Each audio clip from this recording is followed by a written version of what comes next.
Welcome to Off-Grid Path. This is a 12-part series on how we converted a rundown static caravan into our dream cabin here in the UK. I want to deep dive into how we went from this dilapidated static caravan into our cosy cabin home with no experience whatsoever. For those of you who are wanting to do something similar, I'll be taking you through all of the things that worked really well and also the countless mistakes and things that definitely didn't work throughout the whole process. If you want to check out this series and more videos like this, then just head over to my YouTube channel Off-Grid Path and subscribe for more updates.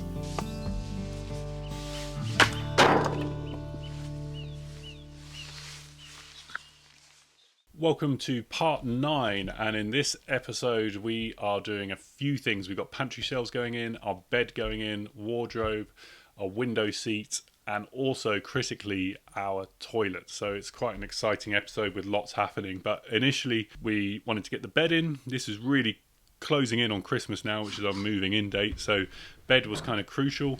And for the bed, it was nothing special really, but again, like the kitchen, we wanted the bed to kind of be structural. So the plan with the bed was to build it slightly higher than a normal bed, so we've got all of that storage underneath. Storage was always going to be an issue in a caravan like this, so we're really trying to maximize areas of storage, and under the bed's quite an obvious one. So we built the bed a bit higher so we can store things underneath, and that's quite a bit of extra storage. And again, using the CLS, which is like the stud work kind of timber for all of the slats that go on the bed. The bed turned out to be solid and it was built into the wall, so again kind of structural, really bracing that internal wall and the external wall, because it just worked out really well. So we're quite happy with that. In the same way that the kitchen was structural, the bed was also kind of structural and really added to the stiffness of the entire cabin. And a friend was over for the day who kind of helped with a bit of cladding, which was nice. And we weren't in a huge rush to do the cladding. We were absolutely fine just to wait. You know, the OSB worked fine. The cladding was very much just aesthetic. It didn't really add anything except from a lot of weight to the cabin, but it was only purely an aesthetic thing. But it was coming up to Christmas. Weren't planning on doing any cladding, but he kindly came over and did a good section of the wall around by the burner, and this wall to my left as well, which was really nice to see what it could look like, what the whole cabin could look like. And it does make a huge difference to have that cladding to give it that kind of log cabin vibe, which we were going for.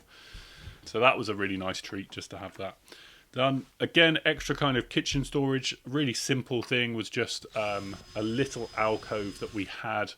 We're kind of figuring out what to do with that. You know, would we put cupboards in? And actually we just went for kind of what we call pantry shelves. So it's literally just a few shelves, and we were just going to use that to keep spices and things like that for the kitchen. And that worked really well. Very easy thing to do, but again, extra storage in the kitchen.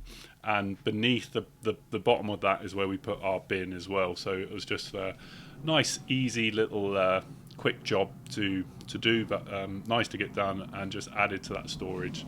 So a bit of cleaning some of the windows, which the ones that we hadn't replaced hadn't been cleaned in years. So it's nice just to get those clean and actually have a nice view out rather than the kind of grimy green stuff that was on the windows.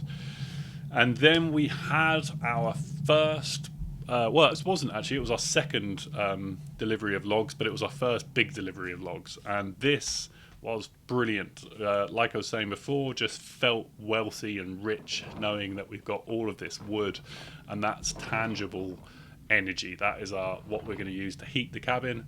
Worst case scenario, we can cook on the log burner, we can boil water on the log burner. So it's really nice and you feel really prepared to have this wood, especially in the run up to Christmas and really coming into winter. Really nice big stack of wood. And some of you may notice, from that log stack, it's not good to stack up against the building because it can cause damp and things like that if rain gets in. And yeah, absolutely agree. I've had comments about that. The plan was to build some log storage, which we did down the line, but at this point we just needed somewhere to put the wood, and that was the best place we could put it. So it's just kind of making do at the time, really. Now we come on to the toilet system, and this was very exciting for us because up until now, if we needed to go to the loo, we would get a little tiny trowel, little small spade, and we'd go into the field and dig a hole, and that's just how we were doing it, which is fine, but it's not something you want to do long term. And our toilet system is a partly compost. It's called a separate, so it's the separate villa, and it's made by Waterless Loos. You can find it on waterlesstoilets.co.uk, I think. And this isn't like a sponsored thing at all. It's just this was the best solution that we could find for being able to have a toilet inside. So it's a fantastic toilet, and I will do another specific video on our toilet because I just think it's great. I think it's a really good system. So I won't go into loads of details about it here. I'll do another video that shows how it works, but it has worked fantastically. It is linked up to has a fan in it with a flue that goes up and out through the roof and takes all the smells out. And we weren't linked up to electricity for a good couple of months after living in the van. We didn't actually have electricity hooked into the cabin, so that fan wasn't working, but it didn't need to. It still did its job even without the fan. So it's a fantastic toilet system, which I'll go into in a lot of details in terms of how it works. But in terms of its installation, very, very simple. Obviously, we did. You just screw it down into the floor. So you don't technically even need to do that, but you know they say you should, which makes sense, and it's not going anywhere, so it made sense to do that. I guess the only slightly complex thing was the flue, because you do have to put a hole in the roof. But having installed the burner and doing all of that, you know, the stress of doing that made that very easy. It was, you know, I didn't. If I hadn't have done that first, I would have been like, oh God, you know, I'm drilling a hole in the roof here. This is quite serious. But having gone through it all with the burner, that felt very straightforward and easy, and it didn't feel like a difficult thing to do. So it comes with a flashing that you put over the roof, you know, exactly the same as a log burner flue. Same thing, just a lot lighter and easier to handle. So very straightforward. It's also got this little fly mesh in the top in the vent, so obviously air can get out, but you don't get any kind of flies coming in, attracting anything like that, obviously with the smells and things like that. So very good system, easy to install, and can't recommend it enough. So we'll go into a lot more detail about that in another video. So once that was installed, we had a toilet which was brilliant, and now it was a case of just doing kind of finishing touches, really, just starting to turn it a bit more into a home. So I built a wardrobe which was very straightforward. Probably could have done a better job on the wardrobe, to be honest, but it does its job. We had a bit of copper piping left over. Well, it was actually free. We found it in a barn, so we didn't actually use it for anything else. So just thought I'd use that for the rail for the wardrobe. So the idea with the wardrobe is that wasn't going to be any shelves except for on top of the wardrobe where we could put things, and I was actually going to build a bench sheet by the window where we could have shelves to put things, if you know, like t-shirts or whatever. So this was very much going to be a hanging wardrobe, super simple. Had some CLS left over and used that, and again, I don't know if I had if I was a bit paranoid about the structure of the cabin, because we do get some very strong winds hitting the cabin in the winter. So it was always at the back of my mind to make it as strong as possible. So I made the wardrobe structural as well. So again, essentially adding like a frame into it and drilling it, incorporating that into the wall, just to add to that structural integrity of the cabin. So now we've got, in the bedroom area, got stud wall on the other side, no stud wall on that side of the cabin, but we did have the bed, which was structural, and also the wardrobe, which really helped. So it's like putting up stud walling, and again, really stiffened up the cabin structure overall. So super simple wardrobe, and the idea was to eventually have some curtains on the front just to pull over, but haven't used those. I quite like, you know, again, it comes down to personal taste, but I quite like with the kitchen, I like seeing what I've got with the shelves in the kitchen and the pantry shelves.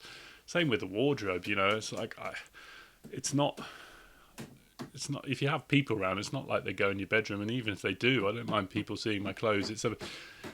I just like the practicality of seeing what you've got, not having to open doors. I just find them annoying more than anything. So, Aesthetically, I understand, people like having things put away, but personally for me, I don't mind. I like the practicality of seeing what you've got and just grabbing it rather than opening a door. And so now just building a bench seat in the corner. And again, very structural, really just now that I'm talking about it and talking through it, I do sound a bit paranoid where I'm just trying to make everything kind of stiffen up the cabin and make it stronger. But, it works. And the idea with the bench seat was very much I think there was, because the window looking out looks at these willow trees, which is really nice. And the sun sets on that side. So I think part of the thing was that you could sit there on the bench seat, look out the window and read a book. Never done that once.